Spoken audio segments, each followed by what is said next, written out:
உள்ளத்தால் நீலம் நிறைந்த மணிகண்டத்து ஈசனடியார் பெருமையின் எல்லா உயிரும் தொலையெடுத்து தேசமுய திருத்தொண்ட தொகைமுன் பணித்த திருவாளன் வாசமலர்மென் கடல் வணங்க வந்த பிறப்பை வணங்குவோம். தில்லைவாழ் அந்தனரே முதலாக சீர்படைத்த தொல்லையதாம் திருத்தொண்ட தொகையடியார் பதம் போற்றி ஒல்லை அவர் புராண கதை உலகறிய விரித்துரைத்த செல்லமொழி குன்றத்தூர் செக்கிழார் அடி போற்றி. எல்லாம் வல்ல எம்பெருமான் அருள்தரும் பன்னார் மொழி அமரமர் திருநாவுடையாருடைய திருவடிகளை வணங்கி அருள்தரும் நீல் நெடுங்கண்ணி அம்மையுடனவர் அண்டமுழுதுடையார் திருவடி தாமர்களை மனமொழி மைகளாலை வணங்கி எம்பெருமக்கள் நாயன்மாருடைய பொன்னார் திருவடி தாமர்களை முக்கண்ணங்களாலை வணங்கி உரையாசிரி சிவக்கணியாவுடைய திருவடிகளை நீல நினைந்து அடியனுடைய ஞானஸ்ரீ பெருந்தகையார் சொக்கலிங்கையாவுடைய திருவடிகளை மனமொழி மைகளாலை வணங்கி எழுந்தருளி இருக்கக்கூடிய அடியார் பெருமக்களுடைய திருவடிகளை எல்லாம் வணங்கி அமைகின்றேன். அன்பார்ந்த சிவனேஸ்வரர்களே, திருத்தொண்ட புராணத்திலே நகரச்சிறப்பு என்ற பகுதியை பற்றி சிந்தித்து கொண்டிருக்கிறோம். அன்பர் பெருமக்களே, நகரச்சிறப்பு என்று சொல்லுகின்ற பொழுது மொத்தம் 50 திருப்பாடல்களில் திருவாரூருடைய பெருமைகளை பற்றி ஒரு 13 பாடல்களில் சேக்கிழார் பெருமான் சொல்லிவிட்டு அதற்கு பிறகு 37 பாடல்கள் நமக்கு அந்த நகரத்தை ஆட்சி செய்த மனுநீதி சோழருடைய சரித்திரத்தையே சொல்லி நிறைவு செய்கிறார் சேக்கிழார் பெருமான். அந்த வகையில் மனுநீதி சோழருடைய சரித்திரத்தை சிந்தித்து கொண்டிருக்கிறோம். மனுநீதி சோழர் நீதி தவறாத ஒரு மனு தர்மத்திலே அந்த ஒரு கொள்கையிலே வாழ்ந்து வந்தவர். அப்படி பெருமானுக்கு நிபந்தங்கள் ஆகம முறைப்படி ஆலயங்களுக்கெல்லாம் நிபந்தங்கள் செய்து கொண்டு வருகின்ற பொழுது அவருக்கு ஒரு குழந்தை பிறக்கிறது. அந்த குழந்தைக்கு பேர் வீதி விடங்கன் என்று சொல்லி ஒரு சிங்கக்குட்டி போல ஒரு குழந்தை பிறக்கிறது. அவருக்கு 16 வயது வருகின்ற பொழுது இளவரசர் பட்டம் சூட்டி அவர் தேர் மேலே வரார். அப்படி தேர் மேல் வருகின்ற பொழுது ராஜவீதி வழியாக வருகின்ற பொழுது அங்கு ஒரு கன்றுக்குட்டி ஒன்று தேர்னுடைய பின் சக்கரத்திலே விழுந்து இறந்து விடுகிறது. சென்ற வகுப்பில் இதெல்லாம் நம்ம பார்த்தோம். தனிப்பெரும் தர்மம் தானோர் தயாயின்றி தானை மன்னன் பணிப்பில் சிந்தையினில் உண்மை பான்மை சோதித்தால் என்ன மனிதர்தன் வரவு காணா வண்ணம் ஓர் வண்ணம் நல்ல ஆண் புனிற்றிளங்கன்று துள்ளி போந்தது அம்மருகினோடு என்று சொல்லி, அதாவது அந்த கன்றுக்குட்டி எப்படி உள்ளே புகுந்ததுன்னு யாருக்கும் தெரியாது. ஏன்னா யாருனுடைய கண்ணிலையும் படலை. அப்படியே பெரிய தானைகள் சூழ பெரிய இளவரசர் போகிறார் அப்படின்னா பக்கத்து நாட்டு இளவரசர்லாம் வந்திருக்கிறாங்க, எல்லாரும் வந்திருக்கிறாங்க, மந்திரிகள் எல்லாரும் போகிறாங்க, கட்டியம் சொல்லி கொண்டு செல்லுகிறார்கள். அப்படியெல்லாம் போகிற பொழுது அந்த சத்தத்தில் என்ன நடந்தது அப்படின்னு தெரியாது. மணியினுடைய சத்தங்கள் வேறு, தேரில் கட்டப்பட்ட மணி ஓசை இப்படியெல்லாம் இருக்கிற பொழுது ஒரு கன்றுக்குட்டி, ஒரு இளங்கன்றுக்குட்டி ஒன்று அப்படி அந்த தேரினுடைய பின் சக்கரத்தில் விழுந்து இறந்து விடுகிறது. அதை பார்த்த தாய்ப்பசுவானது நடுக்குற்று அப்படியே சென்று அரசனுடைய திருவாயிலில் கட்டப்பட்டிருக்கக்கூடிய அந்த ஆலய மணியை அடிக்கிறது. அந்த மணியை அடிக்கின்ற இதுவரைக்கும் அந்த மணி அடித்ததே இல்லை. ஏன்னா தூங்கிய மணி அப்படின்னு சொல்லுவார் சேக்கிழார் பெருமான். இதுவரைக்கும் அந்த மணி அடிக்கப்படலைன்னா அங்கே எந்த ஒரு அநீதியும் நடக்கலை. அதனால் அந்த மணி அடிக்கப்படவே இல்லை. அப்படி அந்த பொன்னணி மணியை சென்று கோட்டினால் புடைத்ததன்று என்று சொல்லி அந்த பசுவானது அந்த மணியை அடிக்கிறது. கொம்பின் மூலமாக கட்டியிருக்கக்கூடிய அந்த கயிற்றை எடுத்து அது அடிக்கிறது. அது எப்படி அந்த ஓசை கேட்டது என்று சொன்னால், பழிப்பறை முழக்கோ வார்க்கும் பாவத்தின் ஒளியோ வேந்தன் வழித்திரு மைந்தனாவி கொளவரு மரளி ஊர்தி கழுத்தணி மணியினார்போ எண்ணத்தன் கடைமுன்கலாத்து தெளித்தெழும் ஓசை மன்னன் செவிப்புலம் புக்கபோது என்று சொல்லி அந்த ஓசை எப்படி இருந்ததுன்னா பழியினது பறை முழக்கமோ என்று சொல்லும்படியாகவும் அதே மாதிரி பாவத்தினுடைய ஒரு சத்தமாகவும் இருந்தது. அது மட்டுமல்லாத அரசலங்குமரனுடைய உயரை கொண்டு போக வரக்கூடிய யமனுடைய ஊர்தியாகிய ஒரு எருமைக்கடாவினுடைய ஓசையாக இருந்தது என்று சொல்லி இப்படியெல்லாம் சேக்கிழார் பெருமான் அந்த ஓசையை பற்றி அந்த மணி ஓசையை சொல்லுகிறார். அப்படி அந்த மணி ஓசை கேட்டவுடனேயே அரசன் தூங்கிய மணியை கோட்டால் துலக்கியது என்று சொன்னார். என்ன சத்தம் என்று சொல்லி கேட்கின்ற பொழுது அப்போ அரசன் கேட்கின்ற பொழுது மந்திரிகள் எல்லாரும் சென்று சொல்லுகிறார்கள். அப்படி அந்த மணியை ஒரு கன்றுக்குட்டி இறந்து விட்டது. அதனுடைய தாய்ப்பசுவானது கதறிக்கொண்டு வெம்பி நின்று அந்த மணியை அடித்தது என்று சொல்லுகிறார்கள்.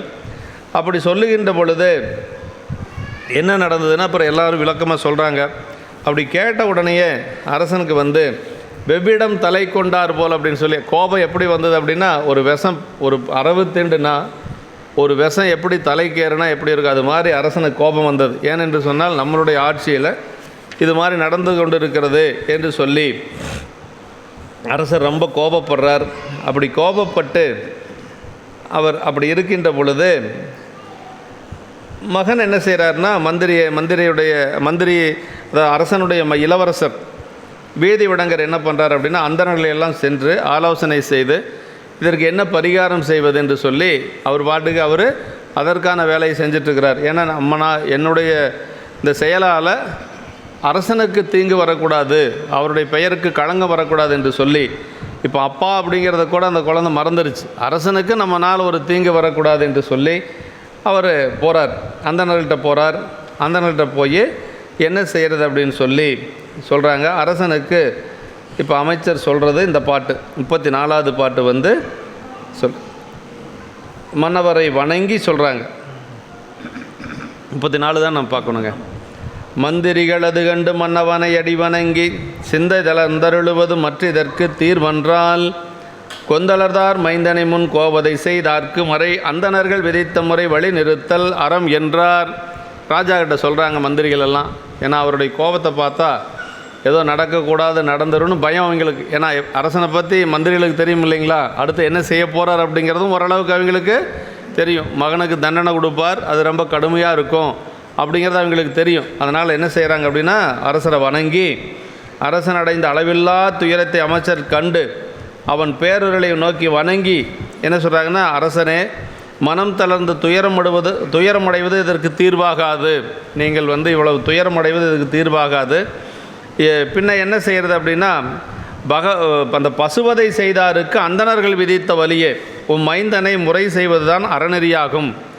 அந்தணர்கள் இதுக்கு ஒரு யோசனை சொல்லியிருக்கிறாங்க. பசுவதை செய்தவர்களுக்கு ஏதாவது ஒரு பரிகாரம் சொல்லியிருப்பாங்க, அதை பார்த்து என்னவோ அதை செய்து கொள்ளலாம் என்று சொல்லுகின்ற பொழுது சொல்கிறார். அப்படி என்னவாது செய்வதென்று உரைத்ததே வினா என சொன்னவாக தொடங்கி என்று சொல்லி நம்ம சமணர்களுடைய அந்த வாதத்தில் ஞானசம்பந்த பெருமான் கேட்குறார். அது மாதிரி இது என்ன தீர்வு, என்னதான் செய்தால் தீர்வு என்று சொல்லி குழம்பிக் கொண்டிருக்கின்ற பொழுது இவங்க சொல்கிறாங்க, கோவதை செய்தாருக்கு இதுபோல் முற்காலத்து நிகழ்ந்த போது அது செய்தவர்களுக்கு என்ன தண்டனை கொடுத்தோமோ அதை கொடுக்கலாம், என்ன பரிகாரம் செய்தோமோ அதை கொடுக்கலாம் என்று சொல்கிறாங்க. மறை அந்தணர்கள் விதித்த அப்படின்னார். எவ்வுயிருக்கும் ஒப்ப செந்தன்மை பூண்டு ஒழுகுவர் அந்தணர்கள் ஆதலின் இந்த அந்தணரது நினைவு அரசலங்கமன் உள்ளத்து எழுந்ததும் காண்க என்று சொல்லி அது பாருங்கள். நேராக அரசனுக்கு அந்த இளவரசரும் நேராக அந்தணர்கிட்ட தான் போகிறார். போய் இதுக்கு என்ன செய்யலாம் என்று சொல்லி ஒரு யோசனை கேட்பதற்காக போகிறார். வழி நிறுத்தல் முறையே நிரப்பி அறம்னா தீர்வு வேண்டிய அரசன் வினவினான் என்று உட்கொண்டு அமைச்சர்கள் துயரம் அடைவது இதற்கு தீர்வல்ல, வேறு தீர்வில்லாத போது அறவழி நிற்றலே தர்ம இயல்பு என்று சொல்லி இதுக்கு இவ்வளவு துயரமடைந்தால் அதுக்கு தீர்வு கிடையாது, அதுக்கு அறவழி நிற்றல் தான் தீர்வு என்று சொல்கிறாங்க. அப்போ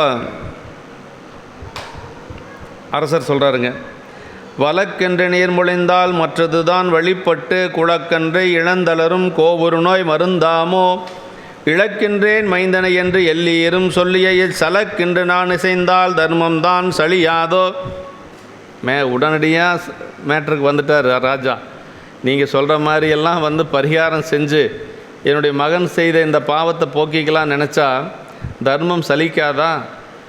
இதே மாதிரி வேறொருத்தன் செஞ்சால் நான் அவனை தண்டிக்க முடியுமா அப்படின்னு சொல்லி கேட்கிறார். என்னுடைய மகன் என்பதற்காக நான் ஒரு பரிகாரத்தை செஞ்சு முடிச்சுக்கலாமா? அதான் சொல்ல, வழக்கென்று நீர்மொழிந்தால் மற்றது தான் வழிபட்டு குழக்கன்றை இழந்தளரும் கோவொரு நோய் மருந்தாமோ மறையந்தனர்கள் விதித்த வழி மைந்தனை நிறுத்தலே இதற்கு தீர்வாகிய வழக்கு என்று நீங்கள் சொன்னீர்களானால் வலிந்து கொள்ளப்பட்டமையால் இளங்கன்றை இழந்து அலறுகின்ற பசுவின் துன்பத்துக்கு அது மருந்தாகுமோ? இப்போ என்னென்னா, பசு துன்பத்தோடு இருக்குது. இப்போ நான் பரிகாரம் மட்டும் நம்ம மகனுக்காக பரிகாரம் செஞ்சுட்டு அப்படி இருந்தால் அந்த பசுவனுடைய துன்பம் தீர்ந்துருமா அப்படின்னு சொல்லி ஒரு கேள்வி அங்கே கேட்குறார். அது மட்டுமல்ல, அப்படி கேட்டுட்டு என்ன சொல்கிறாருன்னா, பசு தன் கன்றை இழந்தமைக்கு தீர்வாகும்படி நான் என் மகனை இழந்து விடுகின்றேன் என்று கருதி சொல்லிட்டார் பாருங்க. அப்படின்னா என்ன, என்னுடைய மகனுக்கு அதே தண்டனை தான் அப்படிங்கிறத சொல்லாமல் சொல்கிறாரு.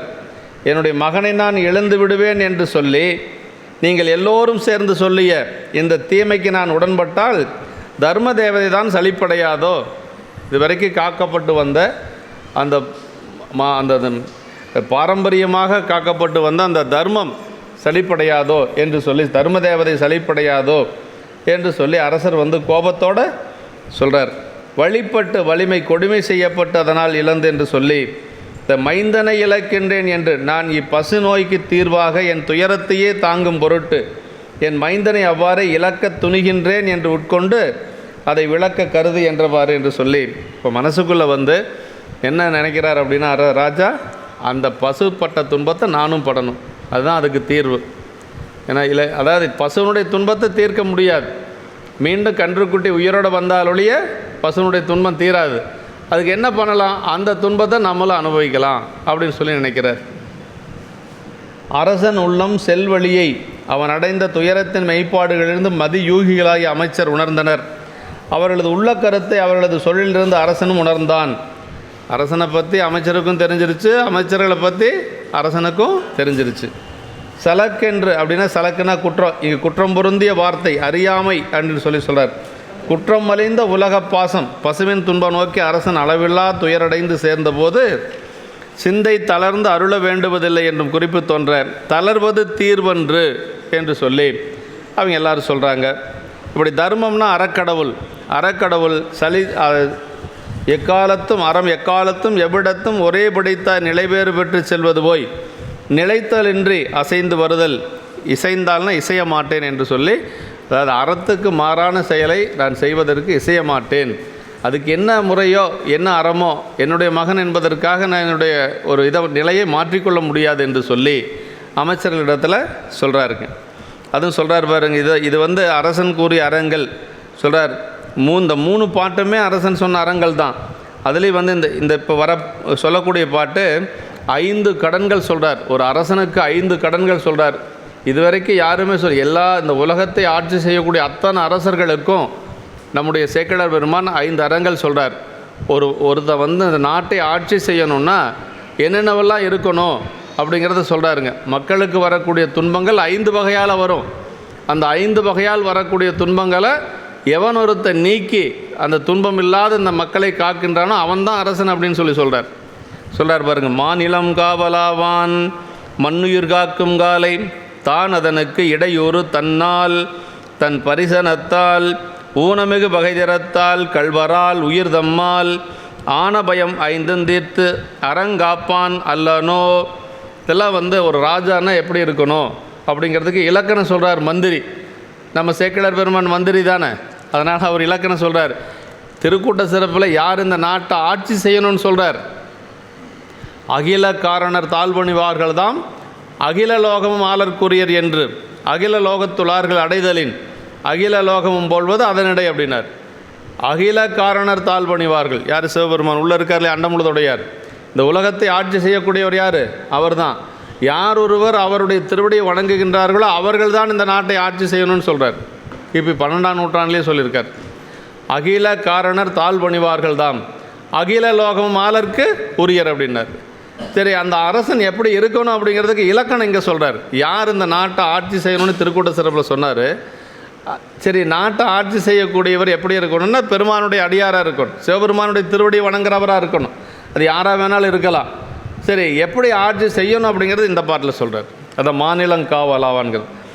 அந்த அரசியல் தர்மம் தான் யாதெனில் மாநிலம் காவலாவான்னார். நிலத்தில் வாழும் பல உயிர்களையும் காவல் செய்யும் போது அதற்கு இடையூறு தன்னாலும் அப்படின்னா முதல்ல அரசனால் துன்பம் வரும் உயிர்களுக்கு. என்ன துன்பம்? மோசமான சட்டங்களை இயற்றுவது, வரி கொடுமைகள் எல்லாம் போடுவது, இப்படி தவறான ஒரு சட்டங்களை எல்லாம் போட்டு மக்களை துன்புறுத்துவது. இதான் தன்னால் அப்படிங்கிறது. அப்புறம் தன் பரிசனத்தால் அப்படின்னார். பரிசனன்னா என்ன? சொந்த பந்தங்கள், அவருக்கு மந்திரிகளுக்கு அரசர்களுக்கு தேவையானவங்க, அவங்க மூலமாக அடுத்தவங்களுக்கு துன்பப்படுத்துறது, செல்வாக்கை பயன்படுத்தி கொண்டு அவர் மூலமாக அவருடைய வழியில் நின்று நமக்கு துன்பம் செய்யக்கூடியது. அதான் தன் பரிசனத்தால். அப்புறம் என்ன சொல்கிறாரு?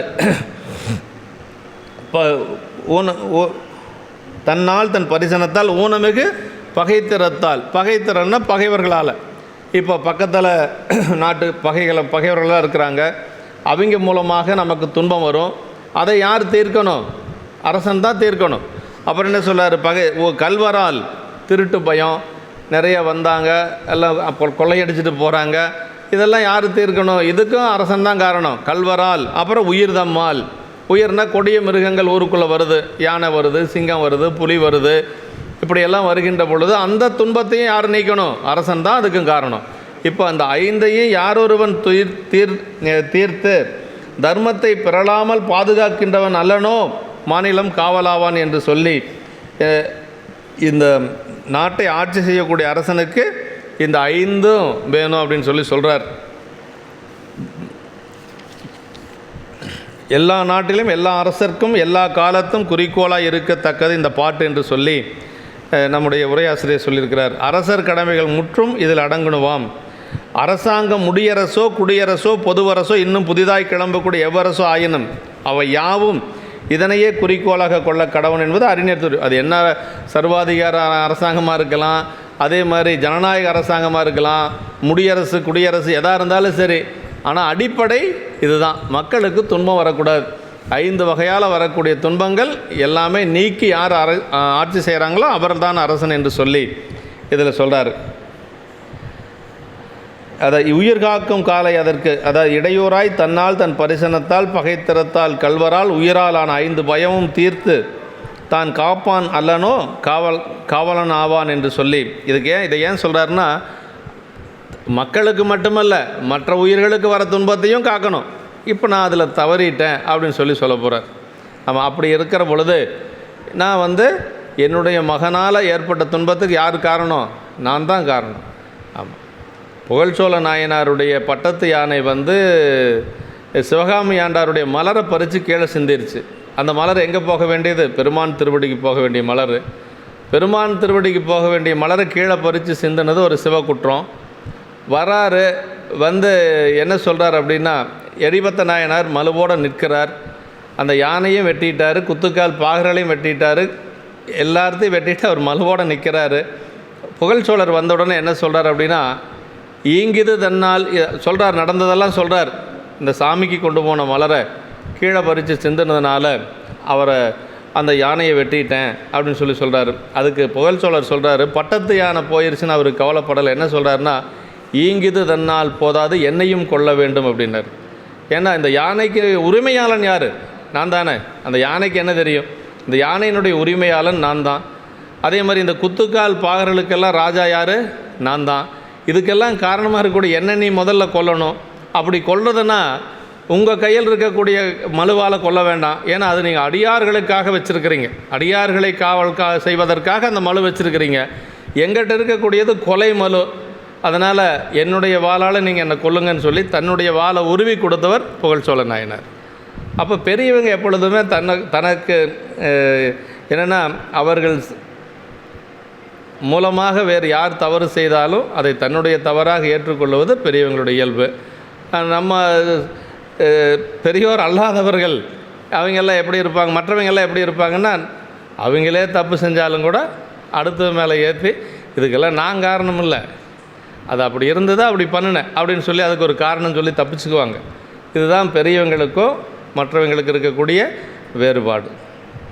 அதான் இங்கே சொல்கிறார். அப்போ அரங்காப்பான் அல்லனும் மாநிலங்காவலாவான், இதையெல்லாம் நான் காக்க தவறிட்டனே என்று சொல்லி ராஜா வருத்தப்படுறார். தன்னால் மற்ற 4 வகைகளாலும் வரும் இடையூற்றை அரசன்தான் தீர்ப்பன். தன்னால் வரும் இடையூற்றை தீர்ப்பார் பிறரின்மையின் முதலிலே வாராமல் காக்கப்படுவது தன்னால் நேரக்கூடிய இடையூறு என்று முதன்மை பற்றி தன்னால் என்று முதல் வைத்து கூறினார். இறைப்பொருளை மிகுதி கொள்ளுதல், அதனை வழிந்து கொள்ளுதல், கொடுக்க வகையில்லாரிடம் கொள்ளுதல், அல்லவை நீக்காது ஒழுகுதல், காட்சிக்கு அரியனாதல், கடும் சொல்லனாதல், இடிக்கும் துணையாயினார், சொற்களை கேட்க பொறுக்கும் பண்பிலானாதல், இதெல்லாம் அரசனால் வரக்கூடிய துன்பங்கள் என்று சொல்கிறார். தன் பரிசனத்தால் அப்படிங்கிறது அரசனிடம் அதிகாரம் பெற்றேன், அரசனது வலிய சார்பு பெற்றோம் என்று இருமாப்பினால் வரும். அது சொந்தக்காரர், அரசர்கிட்ட ரொம்ப நெருக்கமாக இருக்கக்கூடியவங்க, இவங்க மூலமாக துன்பம் வரும். அப்படி ஊனமிகு பகைதரத்தால் எவ்வழியிலும் அரசாணையின் மிகுந்து மேலும் வலிமை பெற்ற போதே பகைவர் இடையூறு விளைவிப்பர். ஆதலின் திறம் என்றார் என்று சொல்லி, உட்பகையும் சேர்த்து பகைத்திறம் என்றாருமாம் என்று சொல்லி, பகைத்திறத்திலான பயம், பசு கவர்தல், கொள்ளையிடுதல், மாதர் கற்பழித்தல், இதெல்லாம் ஊனமிகு பகைத்திறத்தால் என்று சொல்லி சொல்கிறாருங்க. இதெல்லாம் வராமல் காப்பாற்றணும் அரசன்னா. அதுக்கு என்ன பண்ண முடியும்? அங்கே நடக்குது, நான் எல்லாம் பார்த்துட்டு இருக்க முடியுமா அப்படின்னா உனக்கு ராஜாவாக இருக்கக்கூடிய தகுதி இல்லைன்னு அர்த்தம். சட்டங்கள் கடுமையாக இருந்தால் குற்றம் குறையும். நீங்கள் சவுதியில் குற்றம் கிடையாது. குற்றம் கிடையாதுன்னா அவனுக்கு சட்டம் கடுமையாக இருக்குது. பெண்கள் மேலே கையை வச்சானா நடு ரோட்டில் நிற்க வச்சு சுட்டு கொள்கிறான், அதனால் குற்றம் இல்லை. இங்கே சாதாரணமாக நடக்குது, குழந்தையாக இருந்தாலும் பார்க்குறது இல்லை. சட்டங்கள் சரியில்லை, வேற ஒன்றும் இல்லை.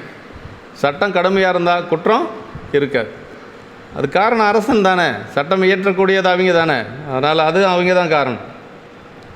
கல்வரால் ஆவன வழிப்பறி முதலின உயிரால் ஆவன புலி யானை முதலியவற்றால் விளைவன இங்கு மகனாலான பயம் பரிசன பயம் என்ற பகுப்பில் அடங்கும். இப்போ இது எப்படி வரும்னா பரிசனத்தால் அப்படின்னு அடங்கும். பரிசனன்னா ராஜாவுடைய சொந்தக்காரரு, அவங்களுடைய ரத்த சொந்தம் அப்படிங்கிறதுல அடங்கும். பரிசனத்தால் அப்படின்னு சொல்லி அடங்கும். இந்த 5 வகையால் துன்பம் வருங்க மக்களுக்கு.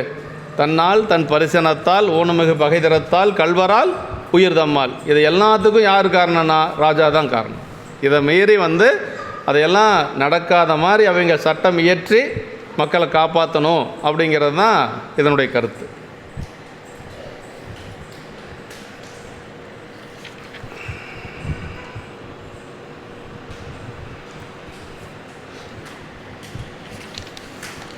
இந்த பகுதியே ரொம்ப நல்ல பகுதியாக இருக்கும்.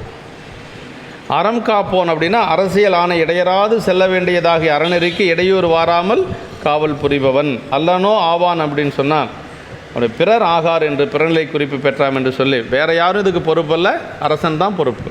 ஆமாம். அடுத்த திருப்பாட்டு.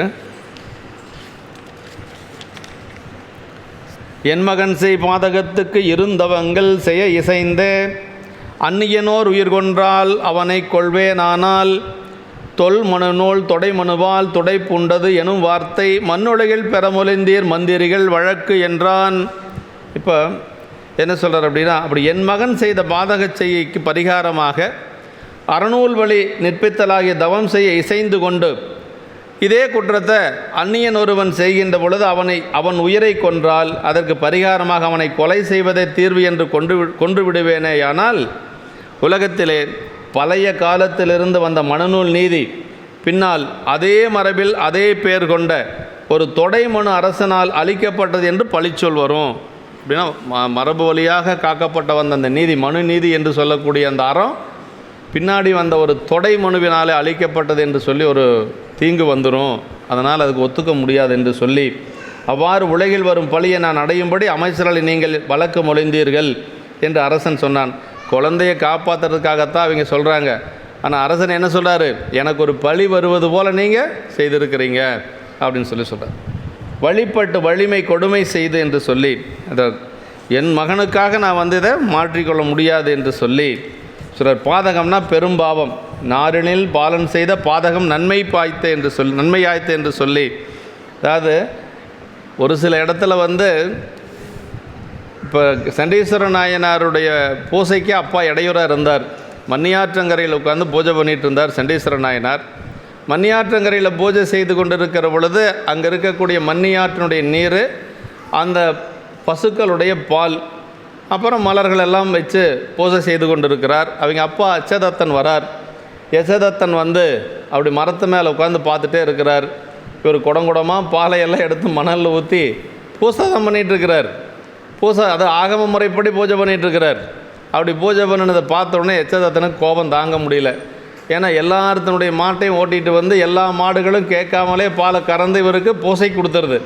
அங்கே வீட்டுக்கு போகிற பொழுது எல்லோரும் ஒரு இவர் எச்சதத்தன்ட்ட போய் முறையிடுறாங்க, உன் மகன் போய் பாரு, பாலையெல்லாம் கறந்து ஆற்றுல விளையாடிட்டுருக்கிறான் அப்படின்னு சொன்ன உடனே கோபத்தோடு அவர் கையில் ஒரு பெரிய குச்சி ஒன்று எடுத்துகிட்டு பெரம்பு எடுத்துகிட்டு வர்றார். மேலே உட்காந்து பார்த்துட்டே இருந்தார். கரெக்டாக பாலை ஊற்றுறவுக்கு கொஞ்சம் முன்னாடி கீழே மரத்துலேருந்து கீழே இறங்கி பக்கத்தில் போனார். அவர் பாட்டுக்கு அவர் பூசை பண்ணிகிட்ருக்கிறார். அவருக்கு யார் வந்தாங்க போனாங்கிறதெல்லாம் தெரியாது. போய் கண்டபடி பேசுகிறார். கொடிதாம் மொழி கூறியம்பார் சேக்கிழ பெருமான். அவர் பேசுனதெல்லாம் இவர் காதலியே விழுகலை. இவர் பாட்டுக்கு பூசையில் இருக்கிறார். அப்புறம் மகனார் திருமுதுகில் புடைத்துனார். ஓங்கி வேகமாக அடித்தாராம் முதுகு மேலே. அதுவும் தெரியல அவருக்கு. அதுவும் என்ன சொல்கிறாரு, கொடிதான் மொழிகூறி திருமாமகனார் முதுகில் புடைத்தும் அதை என்ன சொல்கிறாருன்னா, பூசணையில் இருந்தால் மற்றொன்று அறிந்தலரால் அப்படின்னு சொல்லுவார் சேக்கிழ பெருமாள். அவர் பாட்டுக்கு பூசை தான் பண்ணிகிட்டு இருந்தார் ஒழிய அவர் பேசுனதும் தெரியாது, அடித்ததும் தெரியாது. சரி, திரும்பியே பார்க்க மாட்டேங்கிறானே அப்படின்னு சொல்லிட்டு என்ன பண்ணார், காலால் பாலை தட்டினார். பாலை தட்டின உடனே திரும்பி பார்த்தாரு. ஏன்னா பால் சாமிக்கு வச்சுருக்கிற, பூஜைக்கு வச்சுருக்கிற பால் இல்லையா, அது குற்றம், சிவக்குற்றம். சாமிக்கு வச்சுருக்கிற பாலை தட்டினது யாராக இருக்குது அப்படின்னு திரும்பி பார்த்தா அப்பான்னு தெரிஞ்சது. சரி, மாடு மேய்க்கிற குச்சி இருந்தது, கையில் எடுத்தார். அதே மலுவாக மாறிடுச்சு. குச்சி தான் கையில் எடுத்தார், ஆனால் மலுவாக மாறிடுச்சு. பரவாயில்ல, யாராக இருந்தாலும் சரின்ட்டு 2 காலையும் தரித்தார். 2 காலையும் தரித்து மண்மேல் வீழ்ந்தான் மறையோன் அப்படிம்பார் சேக்கிழ பெருமான். 2 காலையும் தரித்து அப்படி விழுந்து கிடக்கிறார். அப்படி விழுந்து கிடந்தது. அதற்கு பிறகு சாமி என்ன பண்ணார் அப்படின்னா, அவர்கிட்ட வந்து ஈன்ற தாதை விலை எறிந்தாய், இனி அடுத்த தாதை உனக்கு நான் அப்படின்னு சொன்னது மட்டுமல்ல. இப்போ நம்ம குழந்தைகள் எல்லாம் அப்படி ஏதாவது ஒன்று நல்ல ஒரு இது பண்ணுச்சுன்னா மேலே முத்தம் கொடுப்போம் இல்லை, உச்சி முகந்தல் அப்படின்னு சொல்கிறோம் இல்லைங்களா. அது மாதிரி சண்டீஸ்வர நாயனார் அப்படி கட்டி பிடிச்சி அணைச்சி சிவபெருமான் அப்படி உச்சி முகந்தாராம். அப்படியே அவருக்கு அந்த உடம்பினுடைய இதெல்லாம் மாறிப்போச்சு. மாய யாக்கை போய் இப்போ ஒளி உடம்பாக இருக்கிறார். பெரிய புராணத்தில் வேறு யாருக்கும் முத்தம் கொடுத்ததாக வரலாறு இல்லை. சண்டீஸ்வர நாயனாருக்கு தான் முத்தம் கொடுக்குறார். சிவபெருமானே சொல்கிறார், அடுத்த தாதை உனக்கு நான் அப்படின்னு சொல்லி. பெரிய புராணத்தில் 2 பிள்ளையார், ஒன்று ஞானசம்பந்த பிள்ளையார், இன்னொன்று சண்டீஸ்வர பிள்ளையார். ஞானசம்பந்த பிள்ளையார் எப்படின்னா, உமையம்மையினுடைய திருமுலைப்பால் குடித்ததுனால பிள்ளையார். இவர் சிவபெருமானே வந்து மகனாம் தன்மையில் அவரை வச்சு போற்றினார் அப்படிங்கிறது பெரிய புராணத்தில் இருக்குது. இந்த இடத்துல எதுக்கு சொல்ல வரேன்னா, இப்போ ஏன் அவர் காலை தரித்தார் அப்படின்னா, சிவக்குற்றம் நிகழ்ந்த இடத்துல உடனடியாக தண்டனை கொடுக்கணும். அப்படி கொடுக்கலைன்னா என்ன ஆகுன்னா நரகத்துக்கு போயிடுவாங்க. இப்போ சண்டீஸ்வர நாயனார் அவங்க அப்பாவுடைய காலை வெட்டாமல் இருந்திருந்தால் அவர் நரகத்துக்கு போயிருப்பார். ஏன்னா சிவபூசிக்கு வச்சுருந்த பாலை காலில் தள்ளினா என்ன எவ்வளோ பெரிய குற்றம், நரகத்துக்கு போயிருப்பார். நரகம் போகாமல் பையன் காப்பாற்றிட்டார். ஒன்று. இன்னொன்று, இப்போ சிவபுண்ணியத்துக்காக இது பாவச்செயல் தான். ஆனால் பாவச்செயலாக இருந்தாலும் இது எப்படி மாறுதுன்னா புண்ணியமாக மாறிடும். அதே மாதிரி தக்கன் என்ன பண்ணான், வேள்வி செஞ்சான். வேள்வி செய்கிறது புண்ணியந்தான் இல்லையா. ஆனால் என்ன பண்ணினான்னா, வேள்வி நாயகன் சிவபெருமான் அழைச்சலாம் வேள்வி பண்ணியிருக்கணும். சிவபெருமானை புறந்தள்ளி விஷ்ணு, நான்முகன், இந்திரன் போன்ற தேவர்களெல்லாம் அழைத்து வேள்வி பண்ணான். அப்படி வேள்வி பண்ண அந்த வேள்வி என்னாச்சு அப்படின்னா, வீரபத்திரர் மூலமாக அடித்து நொறுக்கி அவனுடைய அழிவுக்கே அது காரணமாக இருந்தது. அப்போ பெருமான் மேலே அன்பில்லாத செய்யக்கூடிய புண்ணியமும் பாவமாக மாறும், இறைவன் மேலே அன்போடு செய்யக்கூடிய பாவமும் புண்ணியமாக மாறும். இதுதான் நமக்கு தெரிஞ்சுக்கணுங்க. இதில் சிவஞான சித்தியாரில் சொல்கிறாருங்க, அதாவது பரநடிக்கு அன்பர் செய்யும் பாவமும் புண்ணியமாகும், அறநடிக்கு அன்பிலார் செய் புண்ணியமும் பாவமாகும், வரனுடை தக்கன் செய்த மாவேள்வி தீமையாகி நாரினில் பாலன் செய்த தீமையும் நன்மையாய்த்த என்று சொல்லி சிவஞான சித்தியார் சொல்லுது. அப்போ இறைவன் மேலே அன்போடு செய்யக்கூடிய பாவச் செயல் கூட புண்ணியமாக மாறும், பெருமான் மேலே அன்பில்லாது செய்யக்கூடிய புண்ணிய செயல் கூட பாவமாக மாறும். இங்கே செயல் எதுங்கிறது முக்கியம் அல்ல, இறைவன் மீது இருக்கக்கூடிய அன்பு தான் முக்கியம். அது மாதிரி இங்கே அவர் மகன் அப்படிங்கிறதெல்லாம் இந்த இடத்துல பார்க்க மாட்டார். ஏன்னா எது நியாயமோ அதைத்தான் செய்ய முடியும். நீதி என்று சொல்லுவது ஒரு அரசனுடைய, அதாவது இறைவனுடைய வடிவத்தில் ஒன்றுங்க. நீதி என்று சொல்லுவது இறைவனுடைய வடிவத்தில் ஒன்று நீதி என்று சொல்லுவது.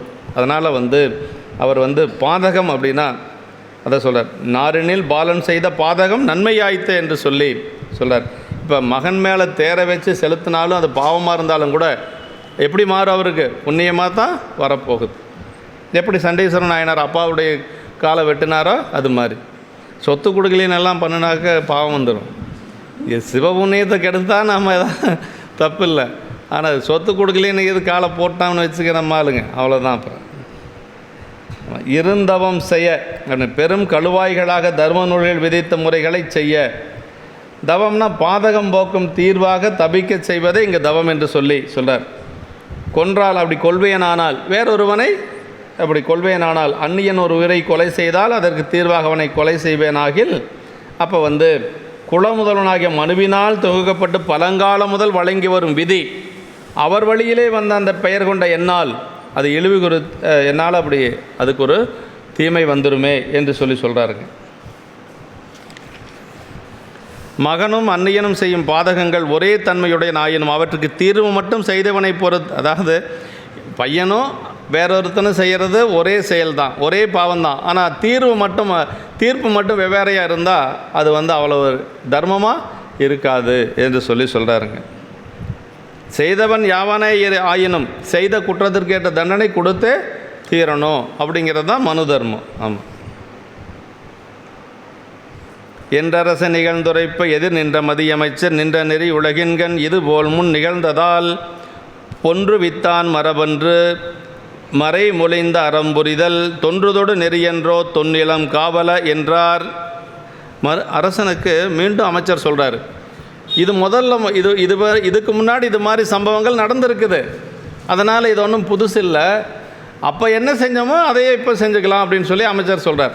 அதான் சொல்கிறார், என்றரசன் நிகழ்ந்துரைப்ப இவ்வாறு அரசன் அமைச்சர்களை நோக்கி அவர் கூட்டுக்களை இகழ்ந்து மறுத்து சொல்ல, அது கேட்டு எதிரே நின்ற மதிகூறும் மந்திரிகள் பழமையாய் உலகம் காவல் பூண்ட அரசே, யாங்கள் சொல்லிய வழியிலே நின்று நீதி நெறி இந்த உலகியல் வழக்கிலே இதுபோல் முன் நடந்திருக்கிறது, ஆதலின் இதற்காக அரசகுமாரனை கொள்வித்தல் மரபன்று.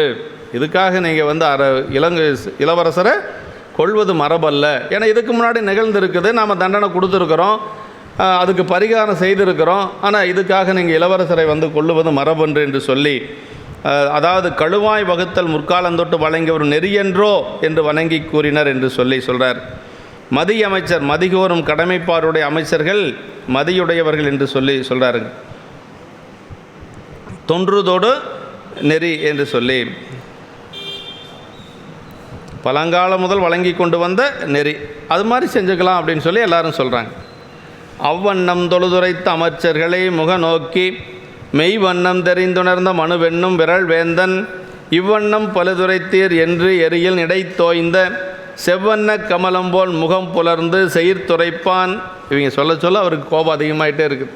ஒரு தாமரை மலர் தீயில் வெந்தால் எப்படி இருக்கும்? ஏற்கனவே தாமரை சிகப்பாக இருக்கும் இல்லைங்களா, தாமரை மலர் ரோஸ் கலரில் இருக்கும், அது தீயில் பட்டு வெந்ததுன்னா எப்படி இருக்கும்? அது மாதிரி முகமெல்லாம் மாறிடுச்சான் அரசனுக்கு. பேசிகிட்டு இருக்க கோபம் அதிகமாகிட்டே போகுது. அவ்வண்ணம் தொழுதுரைச்ச அவ்வாறு வணங்கி சொல்லி அமைச்சர்களை பார்த்து உண்மையின் தன்மை உள்ளபடி உணர்ந்த மனு என்கின்ற வலிய வேந்தன் இவ்வாறு பழிதுரைத்தீர்களே என்று சொல்லி, நீங்கள் சொல்லுவது பழுதான சொல், அதனால் உரைத்தீர்களே என்று சொல்லி தீயில் தோய்ந்த செந்தாமரை போல சினத்தினால் முகம் வாடி பின்னும் சொல்வானாயினான் என்று சொல்கிறார். மெய்வண்ணம் தெரிந்துணர்ந்த அப்படின்னார்.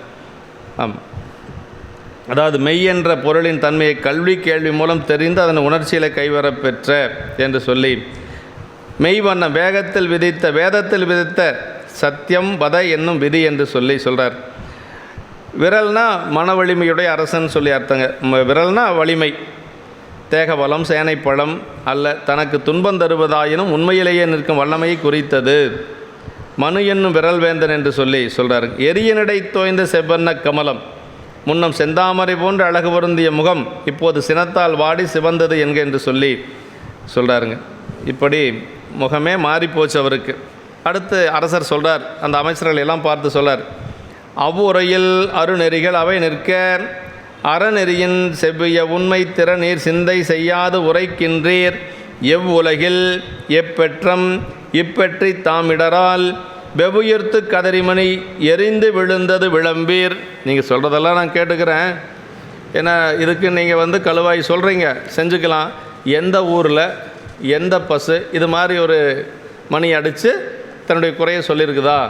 எங்காவது நிகழ்ந்திருக்குதா சொல்லுங்கள். நீங்கள் சொல்கிறீங்க பரிகாரமெல்லாம் நிறைய செஞ்சுருக்கிறாங்க, இந்த மாதிரி எல்லாம் கழுவாய் செய்திருக்கிறோம் அப்படின்னு சொல்கிறீங்க. ஆனால் எந்த ஊர்லையாவது இது மாதிரி ஒரு கன்று இறந்து போய் ஒரு பசு மணி அடித்து கதறியது உண்டா என்று சொல்லி கேட்குறாருங்க. அதாவது அமைச்சர்களே, நீங்கள் சொல்லி அந்த உரைகளின்படி வரும் விதிகள் ஒருபுறம் நிற்க தர்மவலியின் சிறந்த உண்மைத்தன்மை மனத்திற்கொள்ளாது நீங்கள் இவ்வாறு மொழிகின்றீர்கள். அவ்வுண்மைத்தன்மைதான் யாது என்பீரேல் எந்த உலகத்தில் எந்த பசு இத்தகைய துன்பத்தாலே பெருமூச்சு எறிந்து கதறி வந்து அரச வாயிலின் ஆராய்ச்சி மணியை அசைத்து வீழ்ந்து பதறிற்று, இதனை ஆய்ந்து சொல்லுங்கள். இதுக்கு முன்னாடி ஏதாவது இந்த மாதிரி நடந்திருந்தால் சொல்லுங்கள், நான் கேட்டுக்கிறேன் என்று சொல்லி அங்கே ஒரு வியாக்கானம் சொல்கிறார். அவ்வுரையில் வருநெறிகள் அப்படின்னா முன்னே மறை அந்தணர்கள் விதித்த முறை என்று சொல்கிறார். செவ்விய உண்மை திறம் வெளித்தோற்றத்தால் இல்லாமல் உள்ளபடி நிற்கின்ற தன்மை என்று சொல்கிறாருங்க. எப்பெற்ற மணி எறிந்தது விளம்பீர், எப்பெற்றம்னா பசு, எந்த பசு அந்த மாதிரி மணி அடித்தது நீங்கள் சொல்லுங்கள் என்று சொல்லி கேட்கிறார். விளம்பீர் இல்லை என்று எனக்கு தெரியும். விளம்பீர்னா எனக்கு இல்லைன்னு தெரியும், இது வரைக்கும் அது மாதிரி ஒரு சம்பவம் நடக்கலை அப்படிங்கிறது எனக்கு தெரியும். அப்படி உங்களுக்கு ஏதாவது தெரிஞ்சிருந்தால் சொல்லுங்கள், கேட்டுக்கிறேன் அப்படின்னு சொல்கிறார். உண்டானால் நீர் விளம்புங்கள் என்றபடி மனிதர்க்குரிய அறிவு இலக்கம் இப்பசுவிற்கான பெற்றபடியால் இதன் கன்றை கொன்றது சிசுகத்தி என்னும் மனித கொலையை போல்வது என்று சொல்லி, அதாவது இதுக்கு பேர் சிசுகத்தின்னு பேருங்க, குழந்தைகளை கொள்வது போல் இந்த கன்றை கொன்றது. இன்னொன்று என்னென்னா, திருவாரூர் பிறக்கக்கூடிய உயிர்கள் அத்தனையும் பெருமானுடைய திருவடிக்கு போகக்கூடியது, முக்திக்கு போகக்கூடியது. திருவாரூர் பிறந்தார்கள் எல்லாருக்கும் உடைய பிறக்க முக்தி. அப்படி முக்திக்கு போகக்கூடிய ஒரு உயரை கொள்ளுவது அப்படிங்கிறது ஒரு பெரிய சிவகுற்றம். அதனால் அதுவும் மன்னிக்க முடியாத குற்றம் என்று சொல்கிறார். அறிவு விளக்கத்தினாலே அகரணியாகிய பசுவும் உயர்தனியின் இடத்தை பெற்றதாம். இது போலவே மாற்றி பார்க்கும்போது அறிவு விளக்கம் இல்லாத உயர்தனையும் அகரணியம் என்ன சொல்கிறாருன்னா, அதாவது அகரிணை உயரணின்னு சொல்கிறோம் இல்லைங்களா, அறிவில்லாதது. அது இப்போ விலங்குகள் அப்படிங்கிறது அந்த சிந்திக்கக்கூடிய அறிவில்லாதது. அது ஒரு அகரிணை பொருளாக இருந்தாலும் பசு இந்த மணியை அடித்ததுனால உயர்தனைக்கு போயிடுது. உயர்தனையில் இருக்கக்கூடிய மனிதர்களும் சில நேரத்தில் அறிவு மழுங்கி போய் அகரணிக்கு போயிடுறாங்க என்று சொல்லி சிவகுணிய உரையில் சொல்கிறாரு. ஆமாம், அப்போ செய்யக்கூடிய செயல் தான் அது உயர்தனையா அகரணையா அப்படிங்கிறது முடிவு பண்ணணும் ஒழிய உருவம் முடிவு பண்ணக்கூடாது. ஆமாம், இங்கு அறிவு விளக்கமாவது தனக்கு நேர்ந்த துன்பத்தை வெவ்வுயிர்த்தல் கதறுதல் முதலிய புறச்செய்களினால் அறிய செய்வதும் மணி எறிதலால் அதற்கு பரிகாரம் தேடுதலுமாம் என்று சொல்கிறாருங்க. அடுத்த திருப்பாட்டில் போற்றிசைத்து புரந்தரன்மால் அயன் முதலோர் புகழ்ந்திரைஞ்ச வீற்றிருந்த பெருமானார் மேவியுரை திருவாரூர் தோற்றமுடை உயிர் கொன்றான் ஆதலினால் துணிபொருள்தாம் ஆற்றவும் மற்ற அவர் கொள்ளும் அதுவேயாம் என நினைமின் சொல்லிட்டார் பாருங்க. என்னென்னா, முன்ன இந்திரன் பிரம்மன் விஷ்ணு முதலிய தேவர்கள் வணங்கும்படி எழுந்தருள் இருந்த வீதி விடங்க பெருமான், யாரெல்லாம் வணங்குறாங்க வீதி விடங்க பெருமான? தியாகேச பெருமான் முதல்ல பார்க்கடலில் விஷ்ணுனுடைய நெஞ்சுக்குள் இருந்தார் இல்லைங்களா. விஷ்ணுனுடைய நெஞ்சுக்குள் இருந்தவர் யார்? தியாகேச பெருமான். அங்கே ஆடின நடனம் தான் அசபா நடனம். அசபைனா மூச்சுக்காற்று. அசபா நடனங்கிறது விஷ்ணுனுடைய நெஞ்சுக்குள் ஆடினது. இப்போ சாமி தேருக்கு போகின்ற பொழுதும் தேர்லேருந்து கீழே இறங்குகின்ற பொழுதும் அசபா நடனத்தில் வருவார். அசபா நடனம்னு என்னென்னா மூச்சுக்காற்றில் ஆடக்கூடிய நடனம், அதான் அசபை அப்படிங்கிறது மூச்சுக்காற்று. அதற்கு பிறகு என்ன பண்ணான்னா, இந்திரன் தேவலோகத்தில் கொண்டு போய் வச்சுருந்தான். விஷ்ணுவிட்ட இருந்து வாங்கிட்டு போய் இந்திரன் தேவலோகத்தில் வச்சுருந்தான். தேவலோகத்தில் இருக்கிற பொழுது எல்லா தேவர்களும் பெருமானை வழிபாடு செய்வாங்க, வீதி விடங்க பெருமானை. அப்புறம் முசுகுந்த சக்கரவர்த்தி என்ன பண்ணார்னா, அங்கேருந்து கொண்டு திருவாரூரில் வச்சுருந்தார். முசுகுந்த சக்கரவர்த்தி தான் இந்த மண்ணுலகத்துக்கு கொண்டு வந்தது. சரி, மண்ணுலகத்துக்கு வந்துட்டாருன்னு சொல்லி தேவர்கள்லாம் என்ன பண்ணாங்கன்னா, தினசரி இந்த சாயரச்ச இந்நேரம் இப்போ அங்கே பூஜை நடந்துகிட்ருக்கு, முடிய போகுது. ஆமாம், 5:30 ஆரம்பிப்பாங்க, 6:30-7 மணி வரைக்கும் நடக்கும். இந்த சாயரச்ச பூஜையில் தேவர்கள் எல்லாம் வழிபாடு செய்வதாக ஒரு ஐதீகம். யார்? வீதி விடங்க பெருமான. தேவலோகத்தில் இருக்கக்கூடிய தேவர்கள் அத்தனை பேரும், பூவார் திசைமுகன், இந்திரன் பூமிசை, மாவால் அகலத்து, மால் முதல் வானவர், ஓவாது எவரும் நிறைந்துரைந்துள்ளது தேவாசிரியன் எனும் திருக்காவனம். எல்லோரும் இங்கே ராஜாவை வழிபாடு செய்வாங்க முதல்ல. அதே மாதிரி அங்கே இருக்கக்கூடிய அடியார்களையும் வழிபாடு செய்வாங்க. ஆமாம், அதனால தான் அவருக்கு பேர் ராஜா, தியாகராஜா. இப்படி பிறந்த உயிரை கொன்றவன் இம்மைந்தநாதலின் அவனை கொள்வது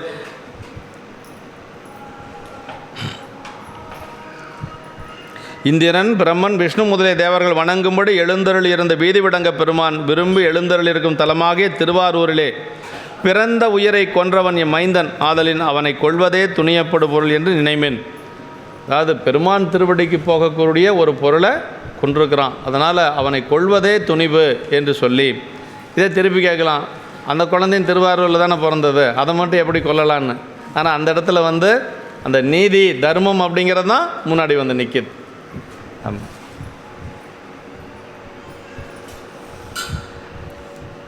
வீற்றிருந்த பெருமான் தேவர்கள் துதிக்க தேவலோகத்தில் இருந்த செய்தியை குறிக்கும். முன்னே அங்கிருந்தமையால் இருந்த என்று இறந்த காலத்தால் கூறினார். இப்போது திருவாரூரில் எழுந்தருளி இருக்கின்றார் என்று குறிக்க பின்னர் உரை திருவாரூர் என நிகழ்காலத்தால் குறிக்கிறார் என்று சொல்லி, உரை திருவாரூர் நிலைத்து எழுந்தருளிக்கும் இடமாகி திருவாரூர் என்று சொல்லி, தேவலோகத்துக்கு செல்லும் முன்னும் இங்கு எழுந்தருளிருந்தாதலின் மேவி என்பதற்கு முன் என்று சொல்லி, திருவாரூர் தோற்றமுடை உயிரினர் முக்தி பெறும் நிச்சயமுள்ள பக்குவமடைந்த ஆன்மாக்கள் தான் திருவாரூரில் பிறக்கும். திருவாரூரில் ஒரு ஆன்மா பிறக்குதுன்னா பக்குவமுடைய முக்திக்கு போகக்கூடிய ஆன்மாக்கள் தான் அங்கே பிறக்கும் அப்படிங்கிறது ஒரு வரலாறு. ஆரூர் பிறக்க முக்தி, தில்லை காண முக்தி, காசியில் இறக்க முக்தி. இது 3 தான் முக்தி. நம்ம சௌரியத்துக்கு என்னென்னமோ சொல்லிக்கலாம், ஆனால் இது 3 தான் சொல்லுவாங்க. திருவாரூரில் பிறக்க முக்தி, காசியில் இறக்க முக்தி, சிதம்பரத்தை தரிசிக்க முக்தி. பிறக்கிறதோ இறக்கிறதோ நம்ம கையில் கிடையாது. திருவாரூரில் தான் நான் பிறப்பேன்னு அடம் பிடிக்கவா முடியும்? இல்லை காசியில் தான் நான் போய் இறப்பேன்னு ஏதாவது சொல்ல முடியுமா? எங்கேயாவது ஒரு பக்கம் கொண்டு போய் சரி கூட்டிகிட்டு போகிறவான்ட்டு கொண்டு போய் எங்கேயாச்சும் தூக்கி போட்டு போயிட்டே இருப்பாங்க. ஆனால் தரிசிக்க முக்திங்கிறது எல்லாராலையும் முடியும் இல்லைங்களா? சிதம்பரத்தை என்னால் போய் சாமி கும்பிடவே முடியாதுங்கன்னு யாராவது சொல்ல முடியுமே என்ன? அப்படி சொல்கிறாங்கன்னா அது இயலாமைன்னு தான் சொல்லணும். சிதம்பரத்தை தரிசிக்கிறது அப்படிங்கிறது எல்லாராலையும் முடியும். அதான் புலவர் கீரன் சொல்லுவார், நான் போன தில்லை அப்படின்னு சொல்லுவார். சிதம்பரமே போகாதவனை கூப்பிட்டு கூட நீ ஏப்பா சிதம்பரம் போயிருக்கிறியான்னு என்ன சொல்லுவான்? நான் போனதில்லைங்கம்பா. அப்படின்னு என்ன அர்த்தம்? நான் போன தில்லை, அதுலேயே நான் போனதில்லைன்னு வந்துடுது. அதனால் சிதம்பரம் போகாதவங்க யாருமே இல்லை வாக்களவில் இல்லைங்களா? யாராவது போகாதவர் இருந்தால் கூட அவன் போனதில்லை அப்படின்னு சொல்லி வந்துடும். அவன் போனதில்லைன்னு சொல்லித்தானே ஆகணும், அது இல்லைன்னா போனேன்னு சொல்லணும் இல்லையா? அதனால் சிதம்பரம் தரிசிக்க முக்தி. அதனால் வாய்ப்பு இருக்கிறது நமக்கு இந்த பிறப்பில், இந்த மனித பிறப்பில் நாம் போய் அங்கே போய் வழிபாடு செய்யணும். ஒரு முறையாவது சிதம்பரத்தை வழிபாடு செய்யணும். பொய்ப்பிறவி பிணியோட்டும் திருவேதி புரண்டு வலங்கொண்டு போந்தார் அப்படின்னார் சேக்கிழார் பெருமான். நாவுக்கரசு பெருமான் அந்த திருவீதிகளை நடந்து வரலையாம். அங்கேருந்து வெளியில் வருகின்ற பொழுது புரண்டு புரண்டு வந்தாராம். அந்த வீதி எப்படிப்பட்ட வீதினா பொய்ப்பிறவி பிணியோட்டும் திருவீதியினர். நீ கோயிலில் போய் சாமி கும்பிட வேண்டாம், கூத்த பெருமானை போய் பார்க்குறதெல்லாம் அதுக்கு மேலே பெரிய புண்ணியம். அந்த வீதியை வணங்கிட்டு வந்தாவே பிறப்பு நீங்கிருமா. எவ்வளவு எளிமையாக சொல்கிறார் சேக்கிழார் பெருமான் தான் சொல்கிறார். அந்த தில்லைவாழ் அந்தணர்கள் வந்து எப்படி தெரிஞ்சாங்க அப்படின்னா, ஞானசம்பந்த பெருமானுக்கு 3000 அந்தணர்கள் சிவகணங்களாக தெரிஞ்சாங்க. அவர் திருவேட்களம் செல்லுகின்ற பொழுது அந்த தில்லைவாழ் அந்தணர்கள் எல்லாரும் சிவகணங்களாக தெரிஞ்சாங்க ஞானசம்பந்த பெருமானுடைய கண்களுக்கு. அதனால தான் அது அவ்வளவு சிறப்பு. அப்படி திருவாரூரில் பிறத்தலே அந்த ஆன்மா முக்தி அடைதல் நிச்சயமாதல். அவ்வாறு பிறந்த ஒரு உயிரை கொள்ளுதல் முத்தனாகும் ஒருவனை கொலை செய்ததாகும். முக்திக்கு போகக்கூடிய ஒருவனை கொலை செய்யலாமா என்று சொல்கிறார். இன்னொன்று, அவ்வாறு பிறந்த ஒரு உயிரை கொள்ளுதல். ஆரூர் பிறந்த உயிர்கொலை எல்லா கொலையும் பெரும்பாவம் என்றாலும் ஆரூர் பிறந்த உயிர்கொலை மிக பெரும் பாவம் என்பது கருத்து. திருவாரூர் பிறந்தார்கள் எல்லாருக்கும் அடியேன் என்னும் கருத்து நமக்கு திருத்தொண்ட தொகையில் சொல்லப்பட்டிருக்கு. அதே மாதிரி தண்டியடிகள் புராணத்தில் தண்டியடிகள் திருவாரூர் பிறக்கும் பெருமை தவமுடையார் அப்படின்னு சொல்கிறார். தண்டியடிகள் வந்து திருவாரூரில் பிறந்தவர். ஒரு சரிதத்தை பெயர் சொல்லி ஆரம்பிக்கிறது 3 நாயன்மார் தான். அதில் ஒன்று தண்டியடிகள்ங்க. நாவுக்கரசு பெருமான் அடுத்து மங்கையர்க்கரசியார். முதல் பாட்டில் முதல் எடுத்த உடனே பேரை சொல்கிறது இந்த 3 சரிதம்தான். தண்டியடிகள் சரிதத்தில் எடுத்த உடனே முதல் பாட்டில் முதல் சொல் வார்த்தையே தண்டியடிகள் திருவாரூர் பிறக்கும் பெருமை தவமுடையார்னார். திருநாவுக்கரசு நாயனாருடைய புராணத்தில் திருநாவுக்கரசு வளர் திருத்தொண்டி நெறிவாளன். மங்கையர்க்கரசியாருடைய புராணத்தில் மங்கையர்க்கு தனியரசி எங்கள் தெய்வம் இல்லைங்களா? எடுத்த உடனே பேரை சொல்லி ஆரம்பிக்கிறது இந்த 3 சரிதம். அப்படி தண்டியடிகள் வந்து திருவாரூர் பிறக்கும் பெருமை தவமுடையார் என்று சொல்கிறார். ஆரூர் பிறந்த உயிர்கள் முத்த ஆன்மாக்களாய் நம்மை ஆளாக கொண்டு உயிர் நெறியில் செலுத்தும் ஆற்றலுடைய ஆச்சாரியத்தன்மை பூண்டிருத்தலால் அவற்றை கொள்ளுதல் ஆச்சாரிய கொலை. திருவாரூரில் பிறந்தவர்கள் நமக்கு ஆச்சாரியத்தன்மையில் இருக்கக்கூடியவர்கள் அப்படின்னு சொல்கிறார். இப்போ அவங்களெல்லாம் நாம் என்ன செய்யணும்? வணங்கணும் அப்படின்னு சொல்கிறார்.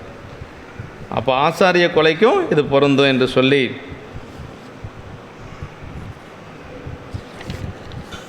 நினைமின் பன்மை ஏவல் வினைவு என்று சொல்லி ஆரூரின் உயிர் கொன்றானை மற்றவன் என்று ஒதுக்கும் தகுதி நோக்கி மற்றவனை என்று உரைத்தலுமாம் என்று சொல்கிறார்.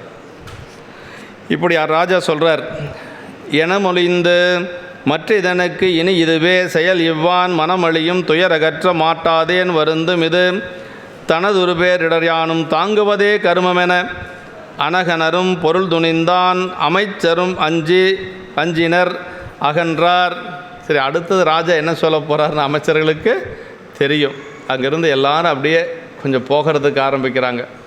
ஆமாம், அடுத்து மகனை கூட்டிகிட்டு வர சொல்லுவார், தேர்காலில் இட சொல்வார். அதை தான் நடக்குன்னு சொல்லி எனமொழிந்து மற்றதனுக்கு இப்படி மேலே சொல்லியவாறு சொல்லி பின்னர் இனி இதற்கு செய்ய கடவதாகிய செயலாவது இகுதேயாம். இந்த பசு மனம் அழிகின்ற துன்பத்தை நீக்க மாட்டாதவன் ஆயினேன் ஆதலின் இது அடைந்த பெரும் துன்பத்தை நானும் தாங்குவதே செய்பொருள். பாருங்கள், ஒன்று அந்த பசுனுடைய துன்பத்தை நீக்கி இருக்கணும். என்னால் இப்போ நீக்கவும் முடியாது. இறந்து போன கன்றுக்குட்டியை பிழைக்க வைக்க முடியுமா? அப்படியெல்லாம் மந்திரமெல்லாம் ஒன்றும் தெரியாது. அப்போ என்ன செய்யலாம்? அந்த பசு அடைந்த துன்பத்தை நானும் அடையலாம் இல்லையா? அது செய்யலாம் இல்லையா? அதனால் அதைத்தான் நீ செய்ய போகிறார். ஆனால் எல்லோரும் தெரிஞ்சுக்கிறாங்க. அமைச்சர்கள்லாம் அடுத்தது அரசன் என்ன செய்ய போகிறார் அப்படிங்கிறத தெரிஞ்சுக்கிறாங்க. அப்படி அரசன் செய்தற்கரிய செயலை துணிந்து கொண்டான். அது கண்டு அமைச்சரும் அஞ்சினராகி ஒதுங்கினர். கொஞ்சம் அப்படியே ஒரு ஓரமாக ஒதுங்கி நிற்கிறாங்க. ஏன்னா ராஜா அடுத்து என்ன சொல்லுவார் அப்படிங்கிறது அவங்களுக்கு தெரிஞ்சிருச்சு. செய்தக்க பொருள் இதனை அவ்விகுதி பெற்று வியங்கோல் வினைமுற்றாக கொண்டு தாங்குவதே இதனால் தாங்குவதே கருமம்னர். அந்த துன்பத்தை தாங்குவதே கருமம்னர். இதனால் அதன் இயல்பும் காரணம் கூறியவார் என்று சொல்லி மனம் அழியும் துயர்னர். மனம் அழிதற்கு காரணமாகிய துயர் என்று சொல்லி யானும்னா பசு தாங்குவதோடு நானும் என்று சொல்கிறார். துயர் அகற்ற மாட்டாத நான் அந்த துயரத்தை யானும் தாங்கி பங்கிட்டு கொண்டு அதன் துன்பத்தை குறைப்பேன் என்று துணிந்தார். தானும் தாங்குதலினால் துன்பம் குறைவது எவ்வாறு எனின் தாம் அனுபவிக்கும் மகிழ்ச்சி பிறர் தம்மோடு அனுபவித்து கூறுகொள்ளும் போது இன்பம் மிகுதலும் துயரானது அவ்வாறென்று பிறர் தம்மோடு அனுபவித்து கூறுகொள்ளும் போது துன்பம் குறைதலும் இயல்பாம் என்று சொல்லி சொல்கிறார். அனகன் அப்படின்னா பாவம் இல்லாதவன் அப்படின்னு சொல்லி அர்த்தங்க. ஆமாம், அனகன் வார்கழல் சூடின்னு நாவுக்கரசரை பற்றி சொல்லுகின்ற பொழுது இடத்துல வரும். 11ஆம் திருமுறையில் வரும். அனகன் வார்கழல் சூடின் நாவுக்கரசு பெருமானை பற்றி நம்முடைய திருவேதச மாலையில் நம்ம நம்பியாண்ட நம்பிகள் சொல்கிறார். பதிகம் 7 பகரும் மாகவி யோகி பரசு நாவரசான பரமகாரண ஈசன் அதிகை மாநகர் மேவி அமன் மூடர் செய் பாதைகள் தீரும் அனகன். அந்த இடத்துல அனகன் சொல்கிறார். அனகன்னா பாவம் இல்லாதவன் அர்த்தம். அனகன் வார்கழல் சூடின் திருநாவுக்கரசு நாயனாருடைய திருவடியை தலைமையில் வச்சுட்டு என்னென்னலாம் கிடைக்குன்னு 11ஆம் திருமுறை ஆசிரியர் சொல்கிறாருங்க. யார்?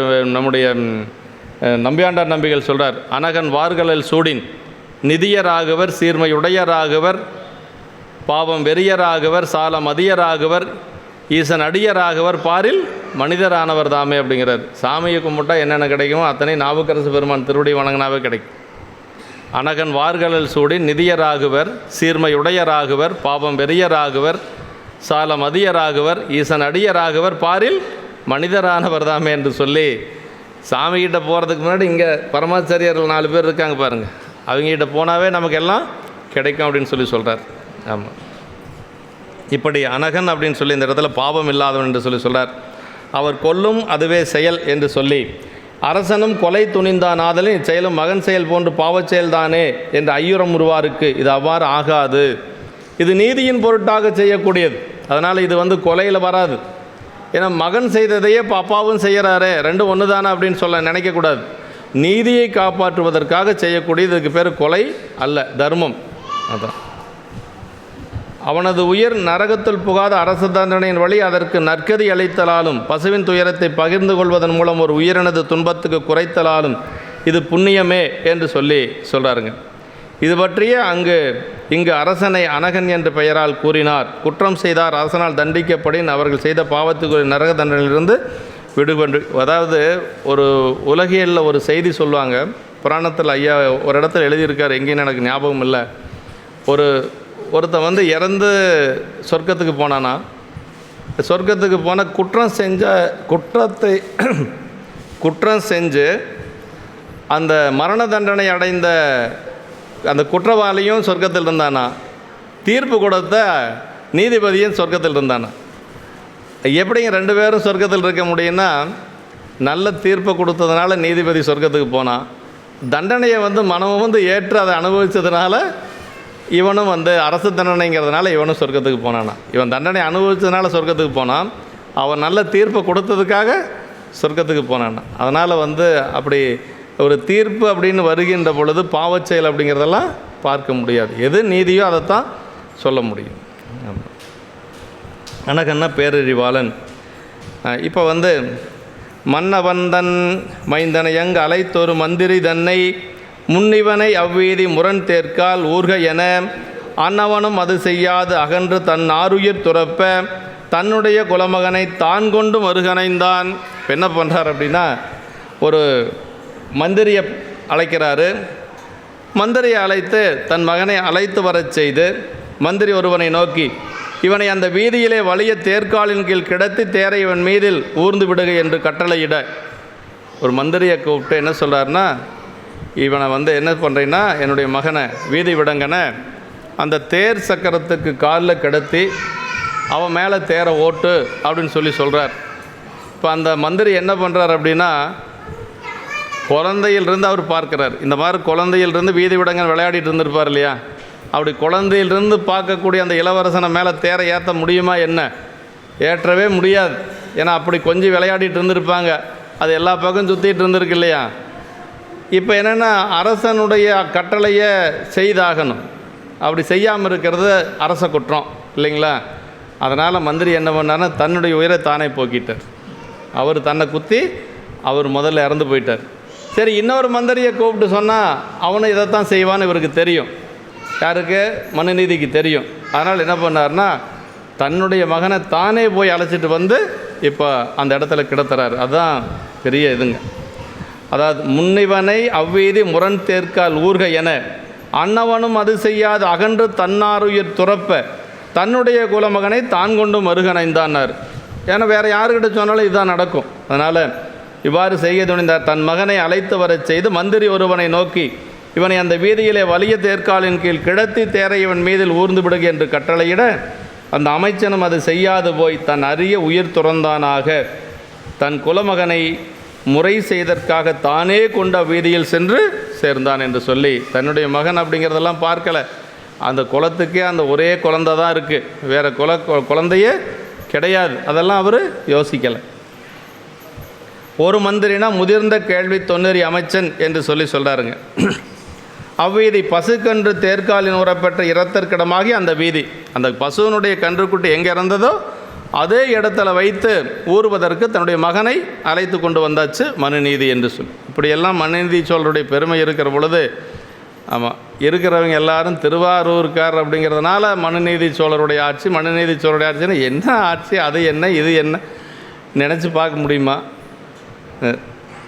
தான் முதிர்ந்த கேள்வி தொன்னறி அமைச்சன் அப்படின்னார். இடவேறுபாடு நோக்கி அவ்வீதி என சேமியில் சுட்டினார் என்று சொல்கிறார். ஆங்கில ஆட்சியினரும் பின்பற்றி கொலை, தூக்கு, கசையடித்தல் முதல் தண்டங்களை வெளிப்படையாக பறைசாற்றி தெரு சதுக்குகள் வைத்து, அதாவது அந்த காலத்தில் பெரிய பெரிய குற்றங்கள் செய்தவங்களுக்கு தெருவில் வச்சு தண்டனை கொடுப்பாங்க. ஏன் அப்படி கொடுப்பாங்க அப்படின்னா, பிரிட்டிஷ்காரர் அதுதான் பண்ணான். சுதந்திர போராட்ட தியாகிகளெல்லாம் எங்கே வச்சு தண்டனை கொடுத்தான்னு தெரியுங்களா? தெரு முனையில். அதை பார்க்குறவன் பயந்துக்கணும், வேறு யாரும் போராடக்கூடாது தன்னை எதிர்த்து. அது ஒரு டெக்னிக்குங்க. மறைவாக போய் இப்போல்லாம் தூக்கு தண்டனை மறைவாக போய் இப்போ யாரும் பார்க்காத மாதிரி பண்ணுறாங்க இல்லையா. அப்போல்லாம் அப்படி அல்ல. பிரிட்டிஷ்காரங்காலத்தில் தெரு முனையில் தான் வச்சு கொடுப்பாங்க தண்டனை. அதை பார்க்குறவன் பயந்து நடுங்கணும், வேறு யாரும் அது மாதிரி செய்யக்கூடாது. அப்படி தான் எல்லாத்தையுமே பண்ணாங்க. முரண் தேர்க்கால் ஊர்க முன் செய்த பாவத்திற்கு, இன்றைக்கும் சவுதியில் அப்படி தானே பண்ணுறாங்க, கட்டி வச்சு அடிக்கிறாங்க இல்லையா. அதனால தான் அங்கே குற்றம் இல்லை. பெண்கள் எந்நேரம் வேணாலும் தனியாக போகலாம். அங்கே எந்த ஒரு இதுவும் கிடையாது, பாதுகாப்பே தேவையில்லை, எந்நேரம் வேணாலும் போகலாம். எந்த குற்றத்துக்கு வேணாலும் அங்கே மன்னிப்பு உண்டு. ஆனால் பெண்கள் மேல் கை வச்சுட்டாக்க அவன் மரண தண்டனை தான், அவனுக்கு அடித்தே கொண்டுருவாங்க.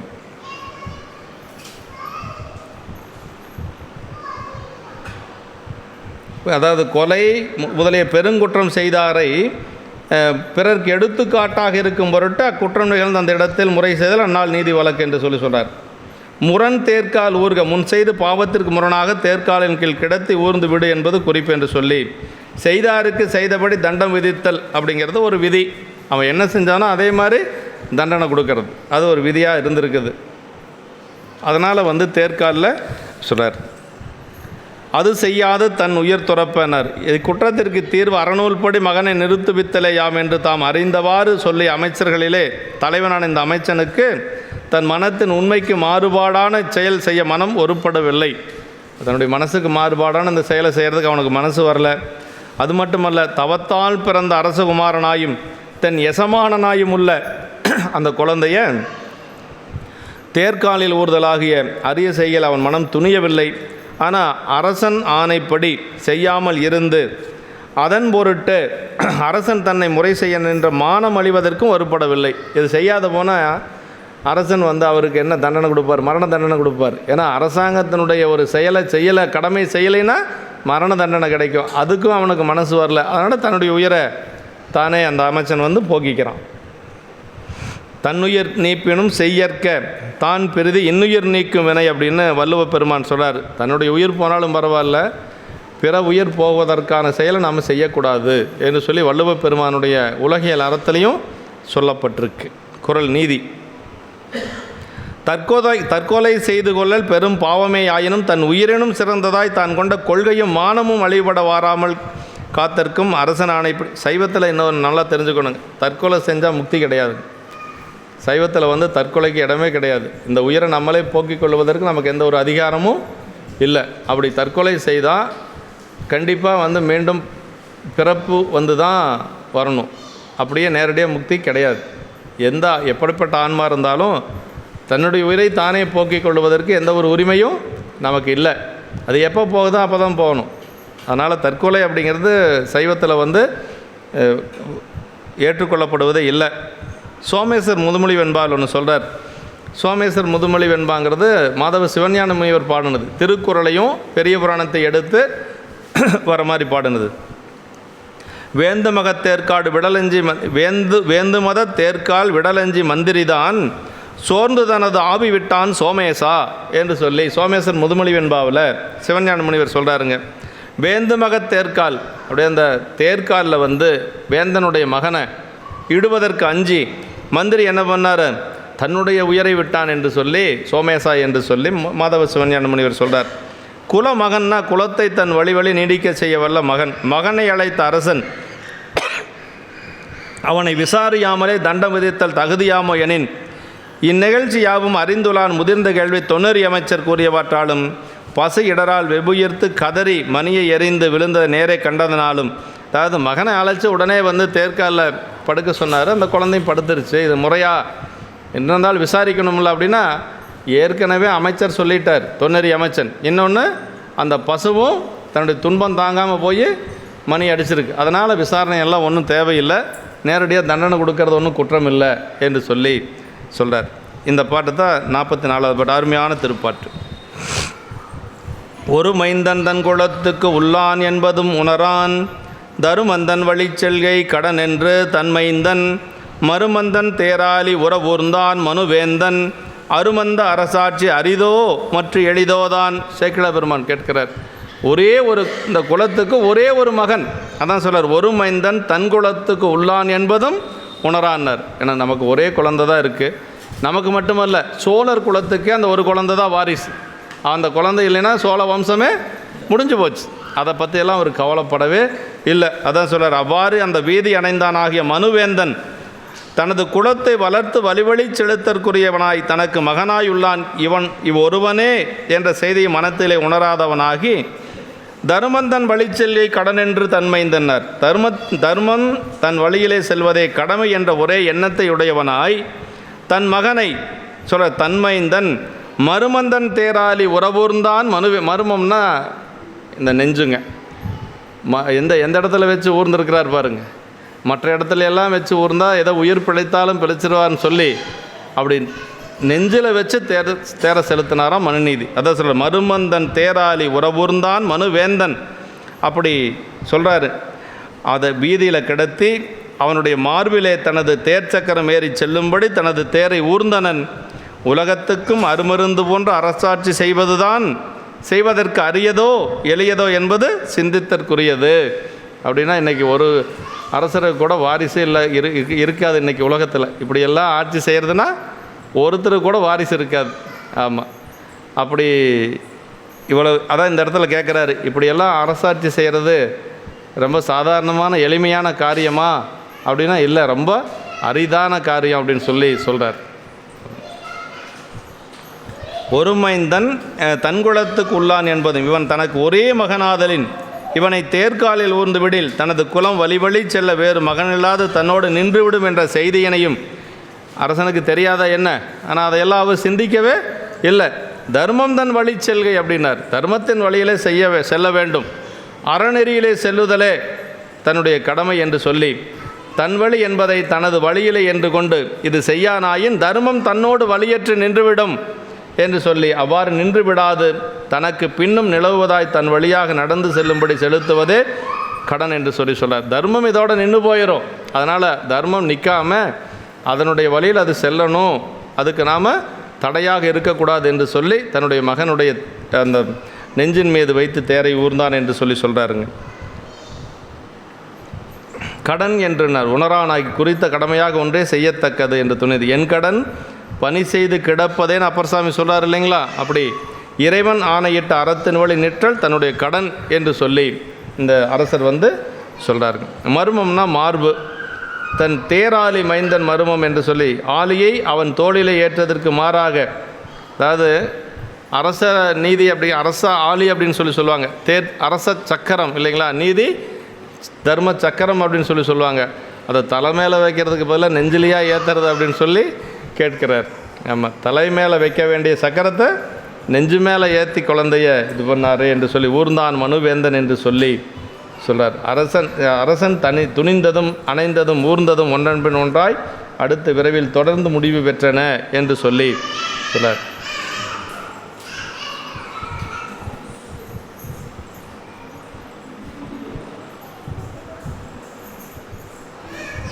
அருமந்த அரசாட்சி அரிதோனர் மற்ற எளிதோதான் இது செயலிலிருந்து ஆசிரியர் கற்பிக்கும் கற்பனை பிறர் எண்ணுவது போல எளியது அன்று மிகவும் அரியதே என்று சொல்கிறார்.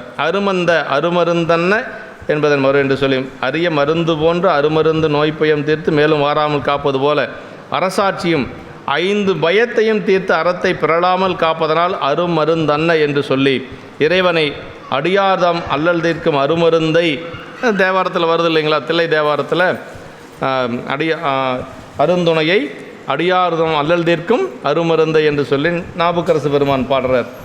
இப்படி அருமந்த என்று சொல்கிறார். ஹரிச்சந்திரன் தன் மனைவியை மயானத்திலே முறை செய்த சரிதமும் பொற்கை பாண்டியன் தனது கையை வெட்டி தன்னையே முறை செய்த சரிதம் இங்கு நினைவு கூறத்தக்கன. அதாவது பெரியவங்க எப்பொழுதும் அந்த நீதி அப்படின்னா அதில் தான் நிற்பாங்க. அதனால தான் இந்த பெரிய புராணத்தை முதல்ல என்ன சொல்கிறார் அப்படின்னா பெருமை அவங்களுடைய பெருமைகளுக்கு நிகர் அவங்க தான் அப்படிங்கிறது அதான் சொல்கிறார். பெருமையால் தம்மை ஒப்பார் என்று சொல்கிறதுக்கு காரணம் அதே மாதிரி வள்ளுவ பெருமான் சொல்கிறது போல் செயற்கரிய செய்வர் பெரியர் சிறியர் செயற்கரிய செய்கலாதார் என்று சொல்கிறார். பெரியவங்க நம்மால் நினச்சி கூட பார்க்க முடியாத செயல்களை செய்வாங்க, நம்ம அது மாதிரியெல்லாம் செய்ய முடியாது என்று சொல்கிறார். அப்போதி நாயனாருடைய புராணத்தில் ஒரு அருமையான இடம் வருங்க. அப்போதி நாயனாருடைய குழந்தை மூத்த திருநாவுக்கரசு வாழை இலையை அறுத்துட்டு வர்றதுக்காக போகுது. அப்படி போகிற பொழுது அரவு தீண்டிடுது. அதற்கு பிறகு அதை தெரியாமல் கொண்டு வாழைக்குருத்தை கையில் கொடுத்து கீழே விழுந்து அந்த குழந்தை இறந்து போயிடுது. அம்மாக்கிட்ட வாழைக்குருத்தை கொடுத்து உடனே இறந்து போயிடுது. அப்போ அதை பாயில் சுருட்டி அப்படியே ஒரு ஓரமாக வச்சுட்டு நாவுக்கரசு பெருமானுக்கு உணவு படைப்பாங்க. அப்போ திருநீர் கொடுக்குற பொழுது இவனுக்கு மூத்த சேயம் காட்டும்பார். 2 குழந்தை இருக்குதுன்னு சொன்னீங்க, 1 தான் இருக்குது, மூத்த சேயம் காட்டு அப்படின்னு சொன்ன உடனேயே இப்போது இங்கே அவன் உதவான் அப்படின்னு சொல்லுவாங்க. சொல்கிறதில்ல, இறந்து போச்சு அரவு தீண்டிடுச்சுன்னெல்லாம் சொல்கிறதில்ல நாவுக்கரசு பெருமான்கிட்ட. இப்போது இங்கே அவன் உதவான் அப்படின்னு சொல்கிறாங்க. மெய் விரித்து உரையும் அப்படிங்கிறார். அவர் தெரிஞ்சுக்கிறார், குருநாதருக்கு தெரியாத என்ன அவர் தெரிஞ்சுக்கிறாரு. மெய் விரித்து உரையும் அப்படிங்கிறாரு. அப்புறமா நடந்ததெல்லாம் சொல்கிறாங்க. இந்த மாதிரி கூட யாராவது செய்தவர்கள் இந்த உலகத்தில் இருப்பாங்களா என்று சொல்லி அந்த குழந்தையினுடைய சவத்தை எடுத்துகிட்டு திருப்பரணம் கோயிலுக்கு முன்னாடி போய் கிடத்தி அங்கிருந்து அவர் பதிகம் பாடி உயிர்ப்பிக்கிறார். 1 குழாம் பதிகம் பாடி உயிர்ப்பிக்கிறார். உயிர்ப்பித்த உடனே அந்த குழந்தை உயிர் பெற்று வருது. பள்ளியிலிருந்து ஓடி வருவான் போல் துயில் கொண்டு எழுந்த குழந்தை போல் தூங்கிட்டு இருந்த குழந்தை எந்திரிச்ச மாதிரி வருது. அப்படி வந்தால் அப்பா அம்மாவுக்கு எவ்வளோ சந்தோஷமாக இருக்குது. இப்போ நம்மளை மாதிரி இருக்கிறவங்களா இருந்தால் எவ்வளோ சந்தோஷப்பட்டிருப்பாங்க. அந்த குழந்தை பிறந்த பொழுது பட்ட சந்தோஷத்தை விட அப்போ அதிகமாக இருக்குது இல்லையா? அதை விட ஒரு 10 மடங்கு அதிகமாகவே சந்தோஷம். ஆனால் அவங்க 2 பேரும் கொஞ்சம் வருத்தப்பட்டாங்களாம். இதுதான் நமக்கு அவங்களுக்கு இருக்கக்கூடிய வேறுபாடு. ஏன் வருத்தப்பட்டாங்க அப்படிங்கிறத சேக்கிழார் பெருமான் அங்கே சொல்கிறாருங்க. இந்த குழந்தையினால தானே நம்முடைய குருநாதராகிய நாவுக்கரசு பெருமானுக்கு அமுது செய்கிறதுக்கு கொஞ்சம் காலதாமதம் ஆயிடுச்சு அப்படின்னு வருத்தப்பட்டாங்க. அதுதான் பெரிய புராணம் சொல்லக்கூடிய ஒரு செய்தி. இதை உலகியலில் நாம் பார்த்தோம்னா நம்ம எங்கே இருக்கிறோம், அவங்க எங்கே இருக்கிறாங்க அப்படிங்கிறது அப்போ தான் நமக்கு புரியுங்க. அந்த இடத்த சேக்கிழார் பெருமான் சொல்கிறார், அறிவரும் பெருமை அன்பர் அமுது செய்து அருளுதற்கு சிறிது இடையூறு செய்தான் இவன் என்று சிந்தை நொந்தார் அப்படின்னார். யாராலையும் முடியாது. இறந்து போன குழந்தை உயிர் பெற்று வந்தால் யாராவது சிந்தை நொந்தாங்கன்னா எங்கேயாவது இது நம்ம ஏற்றுக்கொள்ள முடியுமான்னா, பெரியவங்க அப்படி இருந்தாங்க. அவங்களுக்கு குழந்தை பிழைச்சி வந்தது பெருசு இல்லை.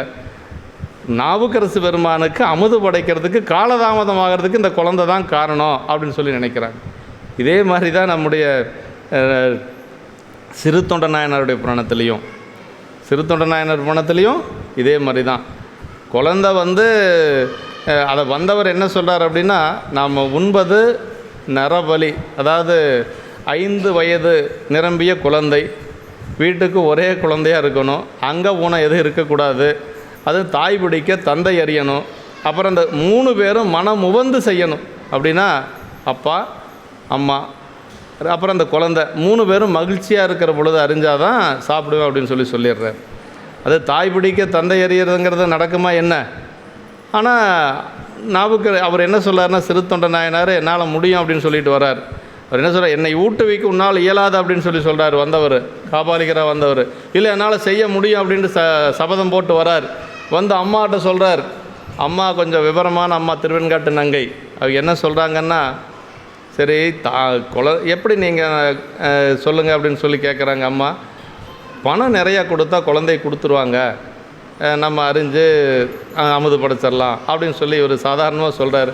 அம்மா மீண்டும் கேட்குறாங்க, பணம் கொடுத்தா குழந்தை கொடுத்துருவாங்க, தாய் பிடிக்க தந்தை அறிவாங்களா, மகிழ்ச்சியாக செய்வாங்களா, நீங்கள் சொன்னதெல்லாம் மகிழ்ச்சியாக செய்வாங்களா அப்படின்னு சொல்கிற பொழுது தான் சரி இதுக்கு மேலே நம்ம காலதாமதம் செய்யக்கூடாதுன்னு உடனே நீ பயந்தான் தன்னை அழைப்போம் அப்படின்னார். நம்ம பெற்ற பிள்ளைன்னு சொல்லலை. அப்போவே சிறுத்தொண்டர் என்ன சொல்லிடுறாருன்னா, நீ பயந்தான் தன்னை அழைப்போன்னு பள்ளிக்கூடத்துக்கு போகிறாரு. அந்த குழந்தையை தூக்கிட்டு வர்றாரு.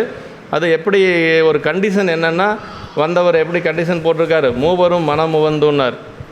மூவரும் மனம் உவந்துன்னா குழந்தையும் சிரிக்கணும், இவங்க 2 பேரும் மகிழ்ச்சியாக செய்யணும். அதனால் என்ன பண்ணாங்கன்னா, மறைவான ஒரு இடத்துக்கு போனாங்க. வீட்டில் மறைவான ஒரு இடத்துக்கு யாராச்சும் பார்த்துட்டாங்கன்னா அதுக்கு இடையூறாக போயிடும். அதனால் யாரும் வராத மாதிரி ஒரு இடத்துக்கு போனாங்களாம். அப்படி போய் என்ன பண்ணாங்கன்னா, அம்மா கீழே உட்காந்துட்டாங்க. கீழே உட்காந்து குழந்தைக்கு நல்லா குழந்தைய முதல்ல குளிக்க வச்சு நல்லா சீராட்டி இப்படியெல்லாம் அந்த குழந்தை என்ன நினச்சிட்டு இருக்குது, பள்ளிக்கூடத்துக்கு போகிற போது தானே அம்மா இதெல்லாம் செய்வா, இப்போ வந்த பின்னாடி செய்கிறாங்க, சரி நம்ம மேலே ரொம்ப மகிழ்ச்சியாக செய்கிறாங்கன்ட்டு அந்த குழந்தைக்கு ஒரு மகிழ்ச்சி. அப்புறம் எல்லாம் செஞ்சுட்டு எப்பொழுதும் குழந்தை பள்ளிக்கூடம் போகிற பொழுது ஒரு முத்தம் கொடுப்பாங்களாம். அப்படி முத்தம் கொடுக்கறதுக்கு வாயை பக்கத்தால் கொண்டு போயிட்டாங்க திருவெண்காட்டு நங்கை. ஆனால் கறி எச்சில் ஆயிரும், அடியாருக்கு அமுது படைக்கன்னு சொல்லி முத்தம்தான் உண்ணார் அப்படின்னு சொல்லுவார் சேக்கிழார் பெருமான். அந்த இடம் ரொம்ப நல்லா இருக்கும். அப்படியே முத்தம் கொடுத்தா கறி எச்சில் ஆயிருமே, வந்த அடியாருக்கு போட முடியாது. அதனால் அது செய்யலை. அது ஒன்று. அப்புறம் 3 பேரும் மகிழ்ச்சியாக இருக்கணுங்கிறது ஒரு கட்டுப்பாடு வேறு இருக்குது. அதனால் அம்மா கீழே உட்காந்து மடியில் காலை இடுக்கிட்டாங்க. அப்படி காலை இடுக்கிட்டு குழந்தை காலை இடுக்கி கையை பிடிக்கிற பொழுது அந்த குழந்தை என்ன நினைக்குதான், ரொம்ப இன்றைக்கி நம்ம மேலே அப்பாவும் அம்மாவும் ரொம்ப பிரியமாக இருக்கிறாங்க, ரொம்ப கொஞ்சறாங்கன்னு சொல்லி அந்த குழந்தை அப்படி ஒரு சிரிச்சு தான் அப்போவே அறிஞ்சிட்டாங்களாம்.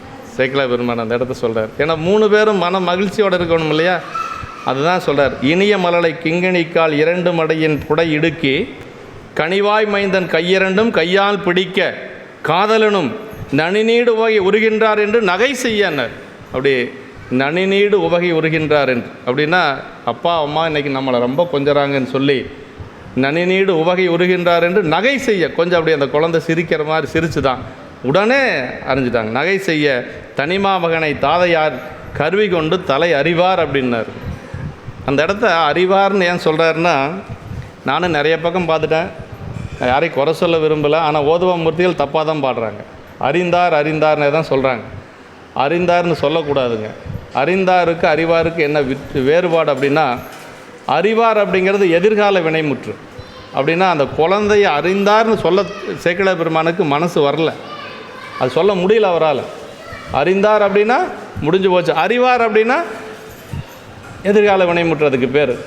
அப்படின்னா அதை பாடுற பொழுது ரொம்ப கவனமாக பாடணும் அந்த பாட்டை. நானும் பார்த்துட்டேன், பெரிய பெரிய ஓதுவார் எல்லாருமே அறிந்தார் அறிந்தார்னு தான் பாடுறாங்க. சொன்னால் அவங்களுக்கு கோபம் வந்துடும் அப்படிங்கிறனால நானும் சொல்கிறதில்ல.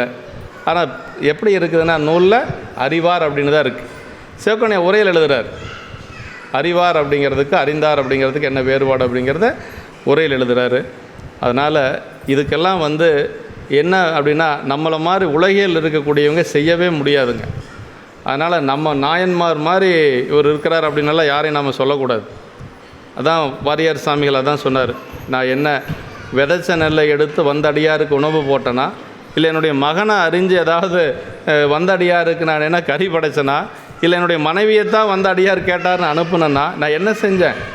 64வது நாயன்மார்னு என்னை சொல்லக்கூடாது அப்படின்னு சொல்லி வாரியார் சாமிகள் சொன்னதாக சொல்லுவாங்க. அதனால் 63 நாயன்மார்னால் அவங்க 63 பேர் தான். அப்புறம் 9 தொகையடியார்கள்னால் அதில் எல்லாருக்கும் வருவாங்க. அதனால் அவங்களுடைய பெருமைக்கு முன்னாடி நம்ம நிற்கவே முடியாது. அது அளவில்லாத பெருமையராகிய அளவில்லா அடியார் புகழ் கூறுகேன், அளவு கூட உரைப்பரிதாயினும் அளவில் ஆசை துறப்ப அறைகுவேன் அப்படின்னார். அதாவது அந்த ஒரு தொண்டுக்கு முன்னாடி மகனாக இருந்தாலும் சரி, மனைவியாக இருந்தாலும் சரி, மகளாக இருந்தாலும் சரி, யாராக இருந்தாலும் சரி, அதை பற்றி அவங்களுக்கு கவலையே இல்லை. அவங்களுக்கு முன்னாடி என்ன நிற்கும்னா தொண்டு தான் நிற்கும், மற்ற எதுவும் நிற்காது. மகன் மகள் மனைவி அப்படிங்கிறதெல்லாம் பெரிய புராணம் அப்படிங்கிறத எப்படி நாம் பார்க்கணுன்னா, இது தனிங்க, மற்ற எல்லாத்த விட இது தனி. பெரிய புராணம் கேட்குறது படிக்கிறது அப்படின்னா இறைவனுடைய திருவருள் நமக்கு நிறைய இருக்கணும். இன்னொன்று, நம்மளோட வச்சு அவங்கள பார்க்கக்கூடாது. அதான் வள்ளுவ பெருமான் சொல்கிறார், செயற்கரிய செய்வர் பெரியர், சிறியர் செயற்கரிய செய்கலாதார். அவங்க செய்தாங்க, நம்ம நினச்சி கூட பார்க்க முடியாது. இந்த மாதிரி செயலெல்லாம் நம்ம நினச்சி கூட பார்க்க முடியாது. குழந்தை சிரிக்கிற பொழுது அரிய மனம் வருமா, அப்பாவுக்கு அம்மாவுக்கு வருமா அப்படின்னா வரவே வராது, யாராலையும் செய்யவே முடியாதுங்க. அதனால் உலகியலை கடந்தவர்கள் அவங்கெல்லாம். அதனால் இந்த சரீரத்தை எல்லாம் நம்ம வெளியில் பேச முடியாதுங்க. சிறுத்தொண்ட நாயனார் சரீரத்தை எல்லாம் வெளியில் பேச முடியாது. ஆனாலும் பேசணும், அதை புரிய வைக்கணும். அதுதான் இப்படி இந்த அளவுக்கு நாம் இந்த பாடலோட நம்ம நிறைவு. என் நல்ல மகனை எடுத்து உலகை வென்ற தாதையார் தலையை பிடிக்க மெய்த்தாயார் விரைந்து அந்த அதே இந்த இடத்துல உலகையில வென்ற தாதையார் அப்படின்னு சொல்லுவாருங்க. ஏன் இது அப்படி சொல்கிறோம் அப்படின்னா, பின்னாடி என்ன சொல்லுவாங்க அப்படின்னா, இவர் மகனேன்னு சொல்லி அழைச்சார், குழந்தை வரல. அம்மா செய்யமணியே சீராளா சிவனார் அடியார் உடனுன்னு அழைக்கின்றார் வாராய் என்று சொல்லி அழைச்சாங்க, அந்த குழந்தை வந்தது அப்படின்னு சொல்லி எல்லாம் சொல்லுவாங்க.